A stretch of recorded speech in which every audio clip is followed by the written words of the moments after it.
Welcome to the Banker Lamp. Please enjoy the video. In this video, I will explain how to clean e-file bits. First, always ensure your e-file is unplugged before handling bits. Start by using a small, stiff brush to gently remove any visible dust or product residue from the bit's surface. This initial step is crucial for effective deep cleaning later on. Make sure to get into all the grooves.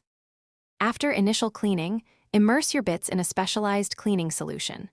Let them soak for about 10 to 15 minutes to loosen any remaining product.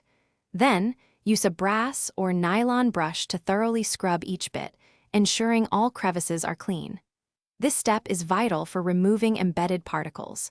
Rinse them well under running water before moving to disinfection. Once disinfected, it's essential to dry your e-file bits completely.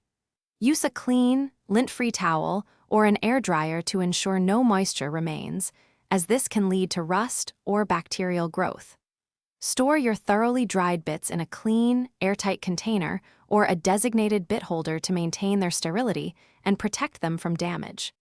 To maintain optimal performance and hygiene, always clean and disinfect your e-file bits after every client. Regularly inspect them for any signs of wear, dullness, or damage, and replace them as needed to ensure safety and efficiency. Remember, proper care extends the lifespan of your tools and ensures the best results. Also, for a great way to stay hydrated, check out the Owala water bottle link and other deals in the description below. Thanks for watching. If this was helpful, leave a like and consider subscribing. See you next time.